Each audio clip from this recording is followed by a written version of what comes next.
Hi friends, welcome to nursing sphere. Myself doctor Sonika. ಈ video ಸೀರೀಸಲ್ಲಿ ನಾವು discuss ಮಾಡ್ತಾ ಇರೋದು ಮಿಡ್ವೈಫ್ರಿ ಆ್ಯಂಡ್ ಆಬ್ಸ್ಟೆಟಿಕ್ ಟಾಪಿಕ್ಸ್ಗಳ ಬಗ್ಗೆ. ನಮ್ಮ anatomy of female reproductive organs ಟಾಪಿಕ್ದು ಡಿಸ್ಕಷನ್ನ ಕಂಟಿನ್ಯೂ ಮಾಡೋಣ. ಪ್ರೀವಿಯಸ್ ವಿಡಿಯೋದಲ್ಲಿ ಎಕ್ಸ್ಟರ್ನಲ್ ಜೆನಿಟೇಲಿಯಾ ಆರ್ಗನ್ಸ್ ಬಗ್ಗೆ ನೋಡಿದ್ವಿ. ಇವತ್ತಿನ ವಿಡಿಯೋದಲ್ಲಿ ನಾವು ಇಂಟರ್ನಲ್ ಜೆನಿಟೇಲಿಯಾದ ಬಗ್ಗೆ ನೋಡೋಣ. ಸೊ ಇಂಟರ್ನಲ್ ಜೆನಿಟೇಲಿಯಾದಲ್ಲಿ ಯಾವ್ಯಾವ ಆರ್ಗನ್ಸ್ ಬರುತ್ತೆ ಅಂತ ಫಸ್ಟು ನೋಡೋಣ. ಇಂಟರ್ನಲ್ ಜೆನಿಟೇಲಿಯಾದಲ್ಲಿ ನಮಗೆ ಫಸ್ಟ್ ಬರೋದು ವೆಜೈನಾ.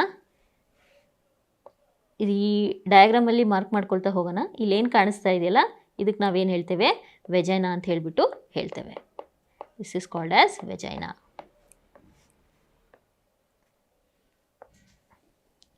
ಸೊ ನೆಕ್ಸ್ಟ್ ಸ್ಟ್ರಕ್ಚರ್ ಬಂದುಬಿಟ್ಟು ಯೂಟ್ರಸ್. ಇಲ್ಲಿ ಏನು ಕಾಣಿಸ್ತಾ ಇದೆಯಲ್ಲ, ಇದಕ್ಕೆ ನಾವು ಏನು ಹೇಳ್ತೇವೆ? ಇದಕ್ಕೆ ಪೂರ್ತಿಯಾಗಿ ಏನು ಹೇಳ್ತೇವೆ? ಯೂಟ್ರಸ್. ಇದನ್ನು ಯೂಟ್ರಸ್ ಅಂತ ಹೇಳ್ಬಿಟ್ಟು ಹೇಳ್ತೇವೆ. ನೆಕ್ಸ್ಟ್ ಬಂದುಬಿಟ್ಟು ಸರ್ವಿಕ್ಸ್. ಈ ಪಾರ್ಟಲ್ಲಿ ಏನು ಕಾಣಿಸ್ತಾ ಇದೆಯಲ್ಲ, ಈ ಪಾರ್ಟ್ಗೆ ನಾವು ಏನು ಹೇಳ್ತೇವೆ? ಸರ್ವಿಕ್ಸ್.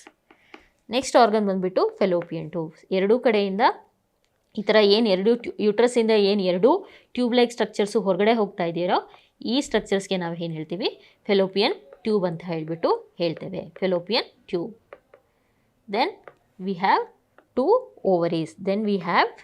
ಓವರೀಸ್. ಇಲ್ಲೇನು ಕಾಣಿಸ್ತಾ ಇದೆಯಲ್ಲ, ಇದಕ್ಕೆ ಹೇಳ್ತೀವಿ ನಾವು ಓವರಿ ಅಂತ ಹೇಳಿಬಿಟ್ಟು. So these are the structures which are present in your internal genitalia. So ಒಂದೊಂದಾಗಿ ನೋಡ್ಕೋತಾ ಹೋಗೋಣ.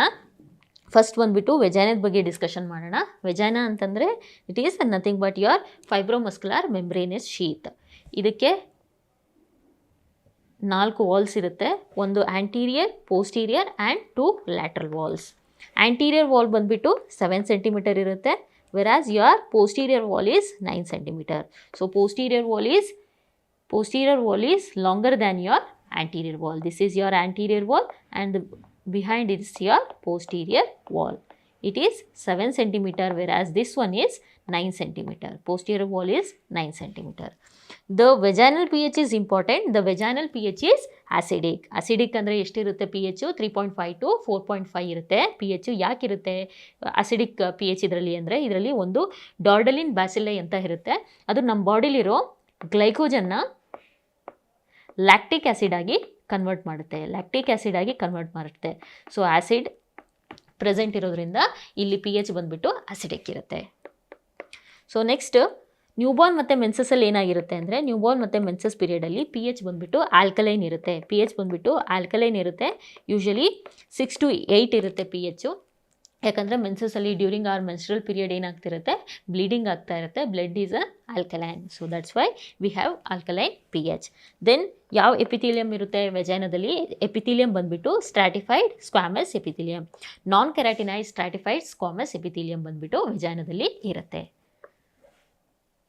ಸೊ ನಮ್ಮದು ನೆಕ್ಸ್ಟ್ ಸ್ಟ್ರಕ್ಚರ್ ಬಂದುಬಿಟ್ಟು ಯೂಟ್ರಸ್. ಯೂಟ್ರಸ್ ಅಂದರೆ ಹ್ಯಾಲೋ ಮಸ್ಕ್ಯುಲರ್ ಆರ್ಗನ್. ಒಳಗಡೆ ಏನಿರುತ್ತೆ? ಕ್ಯಾವಿಟಿ ಇರುತ್ತೆ. ಅದಕ್ಕೋಸ್ಕರ ಏನು ಹೇಳ್ತೀವಿ ನಾವು? ಇದಕ್ಕೆ ಹ್ಯಾಲೋ ಮಸ್ಕ್ಯುಲರ್ ಆರ್ಗನ್ ಅಂತ ಹೇಳ್ತೀವಿ. ಇದು ಎಲ್ಲಿರುತ್ತೆ ಅಂದರೆ, between the bladder in front and rectum behind. ಯಾವ ಥರ ಇರುತ್ತೆ ಅಂದರೆ, ಇದು ಯೂಟ್ರಸ್ ಅಂದ್ಕೊಂಡ್ರೆ ಮುಂದ್ಗಡೆ ಇಲ್ಲಿ ಬ್ಲ್ಯಾಡರ್ ಇರುತ್ತೆ, ಹಿಂದ್ಗಡೆ ರೆಕ್ಟಮ್ ಇರುತ್ತೆ. ಸೊ ಇದ್ರ ಮಧ್ಯೆ ಏನಿರುತ್ತೆ? ನಮ್ಮ ಯೂಟ್ರಸ್ ಇರುತ್ತೆ. ಇದು ಕೂಡ ಮೆಜರ್ ಬಂದುಬಿಟ್ಟು 8 into 5 into 2.5 ಸೆಂಟಿಮೀಟರ್ಸ್ ಇರುತ್ತೆ. So even we can take it as 7.5 into 5 into 2.5 centimetres. Weight ಬಂದುಬಿಟ್ಟು usually 50 to 80 grams. Next parts of the ಯೂಟ್ರಸ್ಸಲ್ಲಿ ಯಾವ್ಯಾವ ಬರುತ್ತೆ? ಒಂದು ಫಸ್ಟ್ ಬಂದುಬಿಟ್ಟು body. Again the body is divided into 2 parts, that is fundus and body cavity. ಈ ಡಯಾಗ್ರಾಮಲ್ಲಿ ನೋಡ್ಬೋದು, ಇಲ್ಲಿ ಮೇಲೇನು ಈ ಥರ ಬಲ್ಬ್ ಥರ ಬಂದಿದೆಯೋ, ಇದಕ್ಕೆ ಏನು ಹೇಳ್ತೀವಿ ನಾವು? ಫಂಡಸ್ ಅಂತ ಹೇಳಿಬಿಟ್ಟು ಹೇಳ್ತೇವೆ. ನೆಕ್ಸ್ಟು ಈ ಥರ ಟ್ರಯಾಂಗ್ಯುಲರ್ ಸ್ಟ್ರಕ್ಚರಲ್ಲಿ ಏನಿದೆಯಲ್ಲ, ಇದಕ್ಕೆ ಏನು ಹೇಳ್ತೀವಿ ಅಂದರೆ ನಾವು cavity. This is called as a cavity, body cavity. Then we have isthmus. ಈ ಕನ್ಸ್ಟ್ರಿಕ್ಟೆಡ್ ಪಾರ್ಟ್ ಏನಿದೆ, ಇದಕ್ಕೆ ಏನು ಹೇಳ್ತೇವೆ ನಾವು? ಈ ಕನ್ಸ್ಟ್ರಿಕ್ಟೆಡ್ ಪಾರ್ಟಿಗೆ ಏನು ಹೇಳ್ತೇವೆ ನಾವು? ಇಸ್ತಮಸ್ ಅಂತ ಹೇಳ್ತೀವಿ. ನೆಕ್ಸ್ಟ್ ಕೆಳಗಡೆ ಬರೋದೆಲ್ಲ ಸರ್ವಿಕ್ಸ್. ಸೊ ಯೂಟ್ರಸ್ಸಲ್ಲಿ ಏನೇನಿರುತ್ತೆ? ಬಾಡಿ ಇರುತ್ತೆ, ಇಸ್ತಮಸ್ ಇರುತ್ತೆ, ಮತ್ತು ಸರ್ವಿಕ್ಸ್ ಇರುತ್ತೆ. Then what are the layers of uterus? ಯೂಟ್ರಸ್ಸಲ್ಲಿ 3 ಲೇಯರ್ಸ್ ಇರುತ್ತೆ. ಒಳಗಡೆಯಿಂದ ಹೊರಗಡೆ ಬರೋಣ. ಸೊ ನಾವು ಈ ಥರ ಇದು ಯೂಟ್ರಸ್ ಅಂದರೆ ಈ ಥರ ಕ್ರಾಸ್ ಸೆಕ್ಷನ್ ತೆಗೆದ್ವಿ, ಇಲ್ಲಿ ಬಾಡಿ ಕ್ಯಾವಿಟಿ ಇರುತ್ತೆ. ಸೊ ಈ ಥರ ಕ್ರಾಸ್ ಸೆಕ್ಷನ್ ತೆಗೆದ್ವಿ ಅಂತಂದರೆ ನಮಗೆ ಒಳಗಡೆ ಫಸ್ಟ್ ಲೇಯರ್ ಏನು ಬರುತ್ತೆ ಅದು ಬಂದುಬಿಟ್ಟು ಎಂಡೋಮೆಟ್ರಿಯಮ್. ಫಸ್ಟ್ ಲೇಯರ್ ಬಂದುಬಿಟ್ಟು ನಮಗೆ endometrium. This is from inner to outside. ಇಲ್ಲಿ ಬರೆದಿರೋದೆಲ್ಲ ಔಟ್ಸೈಡ್ ಟು ಇನ್ಸೈಡ್, ನಾನು ಹೇಳ್ತಾ ಇರೋದು inside to outside. First layer ಬಂದುಬಿಟ್ಟು ನಮ್ಮದು ಏನು ಹೇಳ್ತೀವಿ ಅದನ್ನು ಎಂಡೋಮೆಟ್ರಿಯಮ್ ಅಂತ ಹೇಳ್ತೀವಿ. ಅದಾದಮೇಲೆ ನೆಕ್ಸ್ಟ್ ಲೇಯರ್ ಬಂದುಬಿಟ್ಟು ಮಸ್ಕ್ಯುಲರ್ ಲೇಯರ್. ಅದು ಏನಿರುತ್ತೆ ಈ ಥರ ಇಂಟರ್ಲೇಸ್ಡ್ ಸ್ಟ್ರಕ್ಚರ್ಸಲ್ಲಿ ಮಸಲ್ ಫೈಬರ್ಸ್ ಇರುತ್ತೆ, ಅದಕ್ಕೆ ಏನು ಹೇಳ್ತೇವೆ ನಾವು ಸೆಕೆಂಡ್ ಲೇಯರ್ ಬಂದುಬಿಟ್ಟು ನಮ್ಮದು ಮಯೋಮೆಟ್ರಿಯಮ್. ಸೊ ನೆಕ್ಸ್ಟ್ ಫುಲ್ ಹೊರಗಡೆ ಯಾವ ಲೇಯರ್ ಇರುತ್ತೆ, ಫುಲ್ ಹೊರಗಡೆ ಬಂದುಬಿಟ್ಟು ನಮಗೆ ಪೆರಿಮೆಟ್ರಿಯಮ್ ಇರುತ್ತೆ. ಈ ಹೊರಗಡೆ ಲೇಯರ್ಗೆ ಏನು ಹೇಳ್ತೀವಿ ನಾವು ಪೆರಿಮೆಟ್ರಿಯಮ್. ಸೊ ಇಲ್ಲೂ ಕೂಡ ಅದೇ ಬರೆದಿರೋದು, outer layer is called perimetrium, middle layer is muscular layer is called myometrium, and the inner layer is called endometrium. And the blood supply of the uterus is uterine artery. Blood supply of the uterus is uterine artery, which is the anterior division of your internal iliac artery. Anterior division of your internal iliac artery. Next ಬಂದ್ಬಿಟ್ಟು position of a uterus ಬಂದ್ಬಿಟ್ಟು ಆಂಟಿಫ್ಲೆಕ್ಷನ್ and ಆಂಟಿವರ್ಷನ್. ಆಂಟಿವರ್ಷನ್ ಅಂದರೆ ಏನು? So uterus ಯಾವ ಥರ ಇರುತ್ತೆ ಅಂತಂದರೆ, uterus ಬಂದ್ಬಿಟ್ಟು ಈ ಥರ ಪೊಸಿಷನಲ್ಲಿರುತ್ತೆ. ಈ ಪೊಸಿಷನಿಗೆ ಏನು ಹೇಳ್ತೀವಿ ನಾವು ಅಂದರೆ ಆಂಟಿವರ್ಷನ್. ಆಂಟಿವರ್ಷನ್ ಅಂದರೆ ಆಂಟಿವರ್ಷನ್ ಆ್ಯಂಡ್ ಆಂಟಿಫ್ಲೆಕ್ಷನ್ ಅಂತ ಹೇಳ್ತೀವಿ. ಇದು ಬಂದ್ಬಿಟ್ಟು ನಮ್ಮದು ಯೂಟ್ರಸ್, ಇದು ಬಂದ್ಬಿಟ್ಟು cervix, and this is the vagina. ಕೆಳಗಡೆ ಬಂದ್ಬಿಟ್ಟು ವೆಜೈನಾ ಇರುತ್ತೆ.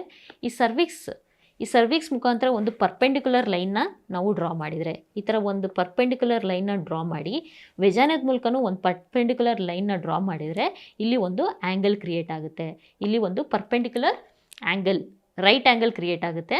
ಸೊ ಇದಕ್ಕೆ ಏನು ಹೇಳ್ತೀವಿ, ಈ ಪೊಸಿಷನಿಗೆ ಏನು ಹೇಳ್ತೀವಿ ನಾವು ಆಂಟಿವರ್ಷನ್ ಅಂತ ಹೇಳ್ಬಿಟ್ಟು ಹೇಳ್ತೇವೆ. ಆಂಟಿವರ್ಷನ್ ಅಂತ ಹೇಳ್ತೇವೆ. Anteversion is nothing but your angle between the cervix and vagina. The angle made by the cervix and with the vagina is called anteversion. ಎಷ್ಟಿರುತ್ತೆ ಅದು 90 ಡಿಗ್ರೀಸ್ ಇರುತ್ತೆ. ಅದೇ ಥರ ಬಿಟ್ವೀನ್ ದ ಬಾಡಿ ಮತ್ತು ಸರ್ವಿಕ್ಸಲ್ಲೂ ಕೂಡ ನಾವು ಈ ಥರ ಒಂದು ಲೈನ್ ಡ್ರಾ ಮಾಡಿದರೆ, ಇದು ಯೂಟ್ರಸ್ ಬಾಡಿಯಿಂದ ಈ ಥರ ಒಂದು ಲೈನ್ ಡ್ರಾ ಮಾಡಿ ಸೇಮ್ ಸರ್ವಿಕ್ಸ್ ಮುಖಾಂತರ ಇದನ್ನು ಎಕ್ಸ್ಟೆಂಡ್ ಮಾಡಿಕೊಂಡ್ರೆ ಇಲ್ಲೊಂದು ಆ್ಯಂಗಲ್ ಬರುತ್ತೆ.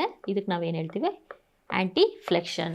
So body of the uterus make an angle with the cervix that is 120 degrees. ಅದಕ್ಕೆ ಏನಂತ ಹೇಳ್ತೇವೆ ನಾವು ಆ್ಯಂಟಿಫ್ಲೆಕ್ಷನ್ ಅಂತ ಹೇಳ್ತೀವಿ. And the next point is the ligament which is responsible for your anteversion is round ligaments. We have a ligaments in our uterus which support the uterus. So one of the ligament is round ligament which is responsible for your anteversion of the uterus. ಹಾಗೆ ನಮಗೆ ಇಲ್ಲಿ ಎರಡು pouch ಬರುತ್ತೆ. ಒಂದು pouch of ಡಗ್ಲಸ್, ಇನ್ನೊಂದು ಯುಟ್ರೋವೆಸೈಕಲ್ pouch. ಇವೆರಡರ ಬಗ್ಗೆ ತಿಳ್ಕೊಳ್ಳೋಣ. ಸೊ ನಾನು ಆಗಲೇ ಹೇಳ್ದಂಗೆ ಇದೇನಿರುತ್ತೆ, ಇದು ಬ್ಲ್ಯಾಡರ್ ಇದೆ, ಇದು ಯೂಟ್ರಸ್ ಇದೆ, and this is your rectum. So ಒಂದು ರೆಕ್ಟಲ್ ಶೀತ್ ಇರುತ್ತೆ, ಅಬ್ಡಾಮಿನಲ್ ರೆಕ್ಟಲ್ ಶೀತ್ ಇರುತ್ತೆ. ಅದೇನು ಮಾಡುತ್ತೆ, ರೆಕ್ಟಲ್ ಶೀತು ಫಸ್ಟ್ ಬಂದುಬಿಟ್ಟು ಬ್ಲ್ಯಾಡರ್ನ ಕವರ್ ಮಾಡುತ್ತೆ. ಬ್ಲ್ಯಾಡರ್ನ ಈ ಥರ ಕವರ್ ಮಾಡಿಬಿಟ್ಟು the same rectal sheath will cover the uterus.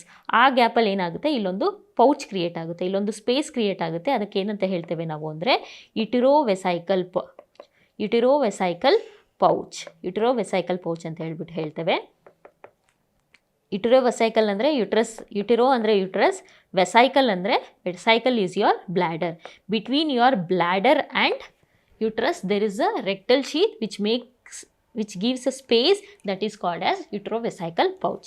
ಹಾಗೆ ಯೂಟ್ರಸ್ನ ಕವರ್ ಮಾಡಿಬಿಟ್ಟು the same rectum will reflect over the same rectal sheath will reflect over rectum. ಆವಾಗ ಕೂಡ ಇಲ್ಲಿ ಒಂದು ಸ್ಪೇಸ್ ಆಗುತ್ತೆ. ಈ ಸ್ಪೇಸಿಗೆ ನಾವೇನು ಹೇಳ್ತೀವಿ, ಪೌಚ್ ಆಫ್ ಡಗ್ಲಸ್ ಅಂತ ಹೇಳ್ಬಿಟ್ಟು ಹೇಳ್ತೇವೆ. ಸೊ ಇದರಲ್ಲಿ ನಾವು ನೋಡ್ಬೋದು, ಪೌಚ್ ಆಫ್ ಡಗ್ಲಸ್ ಅಂತಂದರೆ peritoneum between your uterus and rectum is called makes a space that is called as pouch of Douglas. And uterovesical pouch ಅಂತಂದರೆ peritoneum between your bladder and uterus is called uterovesical pouch. So this is all about position and the pouches which are present in the uterus. The next thing is ligaments. Ligaments of the uterus. Ligaments of the uterus ಅಲ್ಲಿ ಏನು ಮಾಡ್ತವೆ ಲಿಗಮೆಂಟ್ಸ್ಗಳಂತಂದರೆ they support the uterus. So ಯಾವ್ಯಾವ ligament? First ಒಂದು ಬಂದುಬಿಟ್ಟು broad ligament. Broad ligament is the largest ligament. Next ಬಂದುಬಿಟ್ಟು round ligament. Round ligament ನೋಡಿದ್ವಿ ನಾವು, which is responsible for your anteversion of the uterus. And next ಬಂದುಬಿಟ್ಟು uterovesical ligament, then is your transverse ligament. Transverse ligament is also called as cardinal ligament, and it has a uterine artery which supplies your uterus. So this is also called water under the bridge. So the next ligament what we have is a pubocervical ligament, and the last ligament what we have is a ovarian ligament. These are the ligaments of the uterus. So ಇದೆಲ್ಲ uterus ಬಗ್ಗೆ ನೋಡಿವಿ. Next ಬಂದುಬಿಟ್ಟು ನಮ್ಮ next third structure ಬಂದುಬಿಟ್ಟು ಅದು cervix ಬಗ್ಗೆ ನೋಡೋಣ. So ಇದು ಸಿಲಿಂಡ್ರಿಕಲ್ ಸ್ಟ್ರಕ್ಚರ್, ಇದು ಸಿಲಿಂಡ್ರಿಕಲ್ ಕೆನಾಲ್. ಸೊ ಏನು ಮಾಡುತ್ತೆ, ಇದು ಯುಟ್ರಸ್ನ ವೆಜೈನಕ್ಕೆ, ಇಲ್ಲಿ ಮೇಲಿರೋದು ಯುಟ್ರಸ್, ಇಲ್ಲಿ ಕೆಳಗಡೆ ಇರೋದು ವೆಜೈನ, ಇವೆರಡನ್ನು ಕನೆಕ್ಟ್ ಮಾಡೋವಂಥ ಒಂದು ಸ್ಟ್ರಕ್ಚರ್ ಬಂದುಬಿಟ್ಟು ಅದು ಸರ್ವಿಕ್ಸ್. ಎಷ್ಟು ಉದ್ದ ಇರುತ್ತೆ ಇದು? 2 ಸೆಂಟಿಮೀಟರ್ ಇನ್ ಲೆಂತ್. ಇದರಲ್ಲಿ 2 ಓಪನಿಂಗ್ ಇರುತ್ತೆ, ಒಂದು ಇಂಟರ್ನಲ್ ಆಸ್, ಇನ್ನೊಂದು ಎಕ್ಸ್ಟರ್ನಲ್ ಆಸ್. ಇಂಟರ್ನಲ್ ಆಸ್ ಅಂತಂದರೆ ಯುಟ್ರಸಲ್ಲಿ ಏನೇನು ಬ್ಲಡ್ ಅಥವಾ ಏನಾದರೂ ಹೊರಗಡೆ ಬರಬೇಕು ಅಂದರೆ ಈ ಇಂಟರ್ನಲ್ ಆಸ್ ಮುಖಾಂತರ ಅದು ಸರ್ವಿಕ್ಸಿಗೆ ಬರುತ್ತೆ. ಸರ್ವಿಕ್ಸಿಂದ ಏನಾದರೂ ವೆಜೈನಕ್ಕೆ ಹೋಗಬೇಕು ಅಂದರೆ ಅದು ಈ ಎಕ್ಸ್ಟರ್ನಲ್ ಆಸ್ ಮುಖಾಂತರ ಹೊರಗಡೆ ಹೋಗುತ್ತೆ. ಸೊ ಇಂಟರ್ನಲ್ ಆಸ್ ಎಲ್ಲಿರುತ್ತೆ? Towards your uterus, versus your external os present towards the vagina. So ಸರ್ವಿಕ್ಸಲ್ಲಿ ಕೂಡ 2 ಥರ ಬರುತ್ತೆ, ಒಂದು ಎಂಡೋಸರ್ವಿಕ್ಸ್, ಇನ್ನೊಂದು ಎಕ್ಟೋಸರ್ವಿಕ್ಸ್. ಒಂದು ಎಂಡೋಸರ್ವಿಕ್ಸ್ ಮತ್ತು ಎಕ್ಟೋಸರ್ವಿಕ್ಸ್. ಎಂಡೋಸರ್ವಿಕ್ಸ್ ಅಂದರೆ which is there inside the cervix is called endocervix. Cervix ಏನಾಗುತ್ತೆ, ಈ ಥರ ವೆಜೈನಾದಲ್ಲಿ ಪ್ರೊಜೆಕ್ಟ್ ಆಗುತ್ತೆ. ಈ ಪಾರ್ಟಿಗೆ ಏನು ಹೇಳ್ತೀವಿ ನಾವು? ಇದಕ್ಕೆ ನಾವು ಎಕ್ಟೋಸರ್ವಿಕ್ಸ್ ಅಂತ ಹೇಳ್ತೇವೆ. ಈ ಮೇಲ್ಗಡೆ ಇರೋ ಪೋರ್ಷನ್ ಬಂದುಬಿಟ್ಟು ಎಂಡೋಸರ್ವಿಕ್ಸ್.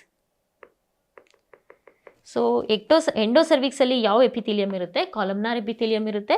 ಅದೇ ಹೊರಗಡೆ ಎಕ್ಟೋಸರ್ವಿಕ್ಸಲ್ಲಿ ಸ್ಟ್ಯಾಟಿಫೈಡ್ ಸ್ಕ್ವಾಮಸ್ ಎಪಿಥೀಲಿಯಂ ಇರುತ್ತೆ. ಇವೆರಡರ ಮಧ್ಯ ಒಂದು ಟ್ರಾನ್ಸಿಷನ್ ಝೋನ್ ಅಂತ ಬರುತ್ತೆ. ಈ ಟ್ರಾನ್ಸಿಷನ್ ಝೋನಲ್ಲಿ ಏನಿರುತ್ತೆ? ಈ ಟ್ರಾನ್ಸಿಷನ್ ಝೋನಲ್ಲಿ ಸ್ಕ್ವಾಮೋಕಾಲಮ್ನಾರ್ ಎಪಿಥೀಲಿಯಂ ಇರುತ್ತೆ. ಸ್ಕ್ವಾಮೋಕಾಲಮ್ನಾರ್ ಎಪಿಥೀಲಿಯಂ ಪ್ರೆಸೆಂಟ್ ಇರುತ್ತೆ. So this is the junction which is the most common site for your CA cervix most common site ಬಂದುಬಿಟ್ಟು ಈ transformational ಝೋನಲ್ಲಿ is the most common site for your CS cervix, which has squamocolumnar junction. So the next part is fallopian tube. 2 fallopian tubes ಇರುತ್ತೆ. ಅದನ್ನು ನಾವು ಸ್ಯಾಲ್ಫಿಂಜಸ್ ಅಂತಲೂ ಹೇಳ್ತೀವಿ, ಓವಿಡಕ್ಟ್ ಅಂತಲೂ ಹೇಳ್ತೀವಿ. ಎಷ್ಟು ಲೆಂತ್ ಎಷ್ಟಿರುತ್ತೆ fallopian tubeದು? It is 10 centimetre. And epithelium ಬಂದುಬಿಟ್ಟು ciliated columnar epithelium. ಸೊ ಇದರಲ್ಲಿ 4 ಪಾರ್ಟ್ಸ್ ಇದೆ. ಫಸ್ಟ್ ಪಾರ್ಟ್ ಬಂದುಬಿಟ್ಟು ಯಾರ್ ಇಂಟರ್ಸ್ಟೀಷಿಯಲ್ ಪಾರ್ಟ್. ಇಲ್ಲಿ ಯುಟ್ರಸ್ ಹತ್ರನೇ ಬರೋ ಫಸ್ಟ್ ಪಾರ್ಟ್ ಬಂದುಬಿಟ್ಟು ಇದಕ್ಕೆ ಏನು ಹೇಳ್ತೀವಿ ನಾವು? Interstitial part, which is the smallest part, and this is also called as anatomical sphincter. ಇದನ್ನೇನಂತ ಹೇಳ್ತೇವೆ ನಾವು? ಅನಾಟಮಿಕಲ್ ಸ್ಪಿಂಟರ್ ಅಂತ ಹೇಳ್ತೇವೆ. ನೆಕ್ಸ್ಟ್ ಪಾರ್ಟ್ ಬಂದುಬಿಟ್ಟು ಇಸ್ತಮಸ್. ಈ ಪಾರ್ಟಿ ಏನಂತ ಹೇಳ್ತೀವಿ? ಇಸ್ತಮಸ್ ಅಂತ ಹೇಳ್ತೇವೆ. ಇದನ್ನು ಫಿಸಿಯೋಲಾಜಿಕಲ್ ಸ್ಪಿಂಕ್ಟರ್ ಅಂತ ಹೇಳಿಬಿಟ್ಟು ಕರಿತೇವೆ. Next is the longest part which is your ampulla. This part is called as ampulla. So ಎಷ್ಟುದ್ದ ಇರುತ್ತೆ ಇದು? 5 ಸೆಂಟಿಮೀಟರ್ ಇರುತ್ತೆ. ಇಂಪಾರ್ಟೆಂಟ್ ಪಾಯಿಂಟ್ ಬಂದುಬಿಟ್ಟು ಇದು, this is the most common site for your fertilisation. Ampulla is the part where the fertilisation occur. This question has been asked previously. So ಈ point ಬಂದುಬಿಟ್ಟು ತುಂಬ important ಆಗುತ್ತೆ. So which is the most common site for fertilisation? Which is ಆಂಪುಲಾ. The last part ಬಂದುಬಿಟ್ಟು ಇನ್ಫಂಡಿಬುಲಮ್. ಈ ಪಾರ್ಟಿಗೆ ಏನು ಹೇಳ್ತೇವೆ ನಾವು ಇನ್ಫಂಡಿಬುಲಮ್ ಅಂತ ಹೇಳ್ತೇವೆ. ಇನ್ಫಂಡಿಬುಲಮಲ್ಲಿ ಏನಿರುತ್ತೆ, ಈ ಥರ ಫಿಂಗರ್ ಲೈಕ್ ಪ್ರೊಜೆಕ್ಷನ್ಸ್ ಇರ್ತವೆ. ಅದಕ್ಕೆ ನಾವೇನು ಹೇಳ್ತೇವೆ, ಫಿಮ್ರಿಯಾ ಅಂತ ಹೇಳ್ತೇವೆ. ಅದರಲ್ಲಿ ಲಾಂಗೆಸ್ಟ್ ಫಿಮ್ರಿಯಾ ಬಂದುಬಿಟ್ಟು ಓವೇರಿಯನ್ ಫಿಮ್ರಿಯಾ. ಅದೇನು ಮಾಡುತ್ತೆ ಅಂದರೆ ಓವರಿಯಿಂದ ಓವನ ಕ್ಯಾಚ್ ಮಾಡಿಬಿಟ್ಟು ಈ ಪೆಲ್ವಿಕ್ ಕ್ಯಾವಿಟಿಗೆ ಬಿಟ್ಟಿರುತ್ತೆ. ಈ ಪೆಲ್ವಿಕ್ ಕ್ಯಾವಿಟಿಯಿಂದ ಓವನ ಕ್ಯಾಚ್ ಮಾಡಿಬಿಟ್ಟು ಅದು ಫೆಲೋಪಿಯನ್ ಡಕ್ಟ್ ಒಳಗಡೆ ಟ್ರಾನ್ಸ್ಪೋರ್ಟ್ ಮಾಡುತ್ತೆ. ಸೊ ಲಾಸ್ಟ್ ಸ್ಟ್ರಕ್ಚರ್ ಬಂದುಬಿಟ್ಟು ನಮ್ಮದು ovary. Ovary is a primary sex organ. ಎಷ್ಟಿರುತ್ತೆ primary ovary 2 in number. The measurement is 1 into 2 into 1 centimeters and roughly it weighs around 5 to 10 grams. Shape ಬಂದುಬಿಟ್ಟು Oval ಶೇಪಲ್ಲಿರುತ್ತೆ and it is situated in the ovarian fossa. Function of ovary ಬಂದುಬಿಟ್ಟು first ovulation. What it does, it releases your ovum, ova which is known as egg. ಇದು ಎಗ್ನ release ಮಾಡುತ್ತೆ. And secondary function ಬಂದುಬಿಟ್ಟು ಇದ್ರದ್ದು hormonal secretion. ಯಾವ hormones secrete ಮಾಡುತ್ತೆ? Oestrogen and progesterone ಹಾರ್ಮೋನ್ಸ್ನ ಈ ಓವರಿ ಸೆಕ್ರೀಟ್ ಮಾಡುತ್ತೆ. This is all about internal genitalia. Next ಬಂದುಬಿಟ್ಟು ಪೆರಿನಿಯಮ್ ಬಗ್ಗೆ ನೋಡೋಣ. ಪೆರಿನಿಯಮ್ ಅಂದರೆ ಏನು ಅಂತಂದರೆ, ಇಲ್ಲಿ ಒಂದು ಡೈಮಂಡ್ ಶೇಪ್ಡ್ ಏರಿಯಾ ಬರುತ್ತೆ. ಅದಕ್ಕೆ ನಾವು ಪೆರಿನಿಯಮ್ ಅಂತ ಹೇಳಿಬಿಡ್ತೇವೆ. ನಾನು ಆಗಲೇ ಹೇಳ್ದಂಗೆ ನಮ್ಮ ಬಾಡಿಲಿ ಪೆಲ್ವಿಕ್ ಬೋನ್ ಇರುತ್ತೆ. ಅದು 2 ಪೆಲ್ವಿಕ್ ಬೋನ್ ಬಂದುಬಿಟ್ಟು ಮುಂದೆ ಫ್ಯೂಸ್ ಆಗ್ತವೆ. ಇದಕ್ಕೇನು ಹೇಳ್ತೀವಿ ನಾವು? ಪ್ಯೂಬಿಸ್ ಸಿಂಫೈಸಿಸ್. ಸೊ ಹಿಂದ್ಗಡೆ ಪೋಸ್ಟೀರಿಯರ್ಲಿ ಏನಿದು, ಇದು ವರ್ಟಿಬ್ರಾ, ಸೇಕ್ರಲ್ ವರ್ಟಿಬ್ರಾ. ಅದರದ್ದು ಎಂಡ್ ಲಾಸ್ಟ್ ಪಾರ್ಟ್ ಬಂದುಬಿಟ್ಟು ಕಾಕ್ಸಿಕ್ಸ್ ಅಂತೇಳಿ ಹೇಳ್ತೀವಿ ನಾವು. ಸೊ ಸೈಡಲ್ಲೂ ಕೂಡ ಬೋನ್ ಇದೆ. ಇವೆಲ್ಲ ಪಾಯಿಂಟ್ಸ್ನ ಜಾಯಿಂಟ್ ಮಾಡಿದರೆ ಒಂದು ಡೈಮಂಡ್ ಶೇಪ್ಡ್ ಏರಿಯಾ ಸಿಗುತ್ತೆ. ಆ ಡೈಮಂಡ್ ಶೇಪ್ಡ್ ಏರಿಯಾಗೆ ನಾವೇನು ಹೇಳ್ತೀವಿ? ಪೆರಿನಿಯಮ್ ಅಂತೇಳಿ ಹೇಳ್ತೀವಿ. ಇದರಲ್ಲಿ 2 ಟ್ರಯಾಂಗಲ್ಸ್ ಬರುತ್ತೆ. ಇದರಲ್ಲಿ ಡಿವೈಡ್ ಮಾಡಿದರೆ 2 ಟ್ರಯಾಂಗಲ್ಸ್ ಬರುತ್ತೆ. ಮೇಲ್ಗಡೆ ಟ್ರಯಾಂಗಲ್ನ ನಾವೇನಂತ ಹೇಳ್ತೀವಿ? ಯೂರೋಜೆನೈಟಲ್ ಟ್ರಯಾಂಗಲ್ ಅಂತೇಳಿ ಹೇಳ್ತೇವೆ. ಕೆಳಗಡೆ ಟ್ರಯಾಂಗಲ್ನ ನಾವೇನು ಹೇಳ್ತೀವಿ? ಏನಲ್ ಟ್ರಯಾಂಗಲ್ ಅಂತ ಹೇಳ್ತೇವೆ. ಇದನ್ನು ಯೂರೋಜೆನೈಟಲ್ ಟ್ರಯಾಂಗಲ್ ಅಂತ ಯಾಕೆ ಹೇಳ್ತೇವೆ ಅಂದರೆ, ಇಲ್ಲಿ ಯುರೇತ್ರಾ ಬರುತ್ತೆ and we have your other genital organ that is vagina. So this is called as urogenital triangle. ಇಲ್ಲಿ ಬಂದುಬಿಟ್ಟು ಏನಸ್ ಇರುತ್ತೆ. ಸೊ ಏನಲ್ ಓಪನಿಂಗ್ ಇರುತ್ತೆ. ಅದಕ್ಕೋಸ್ಕರ ಇದನ್ನು ನಾವೇನು ಹೇಳ್ತೀವಿ?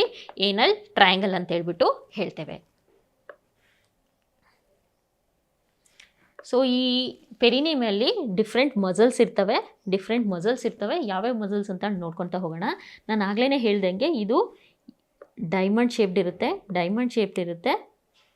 ಸೊ 2 ಟ್ರಯಾಂಗಲ್ ಬರ್ತವೆ. 2 ಟ್ರಯಾಂಗಲಲ್ಲಿ ನೇಮ್ ಮಾಡ್ಕೊತ ಹೋಗೋಣ. ಈ ಮೇಲ್ಗಡೆ ಪಾರ್ಟ್ ಏನು ಹೇಳ್ತೇವೆ ನಾವು? ಕ್ಲೈಟೋರಿಸ್ ಅಂತ ಹೇಳ್ತೇವೆ. This is called as your urethra and this part is called as vagina. So first muscle ಬಂದುಬಿಟ್ಟು ಈ ಯುರೇತ್ರಾನ ಕವರ್ ಮಾಡುತ್ತೆ. ಅದನ್ನು ಏನಂತ ಹೇಳ್ತೀವಿ? ಯುರೇತ್ರಾ ಸುತ್ತಲೂ ಒಂದು ಮಸಲ್ ಇರುತ್ತೆ. ಅದಕ್ಕೆ ಏನಂತ ಹೇಳ್ತೀವಿ ನಾವು? ಯುರೇತ್ರಲ್ ಸ್ಪಿಂಕ್ಟರ್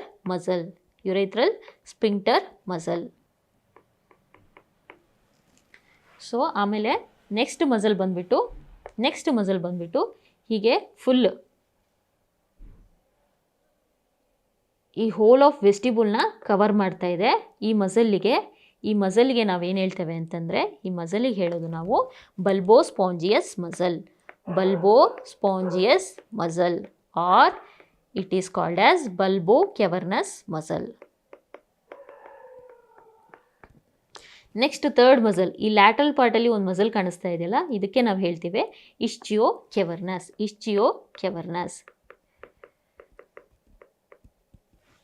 ಈ ಮಸಲ್ಗೆ ಏನು ಹೇಳ್ತೇವೆ ನಾವು? ಇಸ್ಚಿಯೋ ಕ್ಯಾವರ್ನಸ್. ನೆಕ್ಸ್ಟ್ ಬಂದುಬಿಟ್ಟು ಈ ಥರ ಮಿಡ್ಲಲ್ಲಿ ಟ್ರಾನ್ಸ್ವರ್ಸ್ ಶೇಪಲ್ಲಿ ಒಂದು ಮಸಲ್ ಇದೆ. ಆ ಮಸಲಿಗೆ ಏನು ಹೇಳ್ತೇವೆ ನಾವು? Transverse perinei muscles. These muscles are called transverse perinei muscles. 2 transverse perinei muscles ಇದೆ. ಒಂದು ಸೂಪರ್ಫಿಷಿಯಲ್, ಇನ್ನೊಂದು ಡೀಪ್ ಟ್ರಾನ್ಸ್ವರ್ಸ್ ಪೆರಿನೈ ಮಸಲ್ಸ್. ಆಮೇಲೆ ಇಲ್ಲಿ ಕೆಳಗಡೆ ಒಂದು ಫ್ಯಾನ್ ಶೇಪ್ಡ್ ಮಸಲ್ ಇದೆ. ಅದಕ್ಕೇನು ಹೇಳ್ತೀವಿ ನಾವು? ಲಿವೇಟರ್ ಏನೈ muscle. and the last muscle which surrounds the anus is called as external anal sphincter muscle. So ಇದು ಇಂಪಾರ್ಟೆಂಟ್ ಮಸಲ್ಸ್ ನಮ್ಮ ಪೆರಿನಿಯಲ್ಲಿ ಬರೋದು. ನೆಕ್ಸ್ಟ್ ಬಂದ್ಬಿಟ್ಟು ನಮ್ಮ ಆಬ್ಸ್ಟೆಟಿಕ್ ಪೆರಿನೈ ಅಂತಂದರೆ ಏನಂತ ನೋಡೋಣ. ಆಬ್ಸ್ಟೆಟಿಕ್ ಪೆರಿನೈ ಅಥವಾ ಪೆರಿನಿಯಲ್ ಬಾಡಿ ಅಂತಂದರೆ ಏನು ಅಂತಂದರೆ, ಈ ವೆಜೈನಾ ಇಲ್ಲಿ ಬರೋದು ವೆಜೈನಾ, ಇಲ್ಲಿ ಏನಸ್ ಬರುತ್ತೆ. ಈ ಎರಡು ವೆಜೈನಾ ಮತ್ತು ಏನಸ್ ಸ್ಟ್ರಕ್ಚರ್ಸ್ ಮಧ್ಯೆ ಒಂದು ಥಿಕ್ ಮಸಲ್ ಬ್ಯಾಂಡ್ ಬರುತ್ತೆ, ಒಂದು ಥಿಕ್ ಫೈಬ್ರೋಮಸ್ಕ್ಯುಲರ್ ಮಾಸ್ ಇರುತ್ತೆ. ಅದಕ್ಕೆ ನಾವೇನಂತ ಹೇಳ್ತೀವಿ, ಆಬ್ಸ್ಟೆಟಿಕ್ ಪೆರಿನಿಯಮ್ ಅಂತ ಹೇಳ್ತೀವಿ. ಇದಕ್ಕೆ ಏನು ಹೇಳ್ತೀವಿ ನಾವು, ಆಬ್ಸ್ಟೆಟಿಕ್ ಪೆರಿನಿಯಮ್ ಅಂತ ಹೇಳ್ಬಿಟ್ಟು ಹೇಳ್ತೇವೆ. ಈ ಡಯಾಗ್ರಾಮಲ್ಲೂ ನೋಡ್ಬೋದು,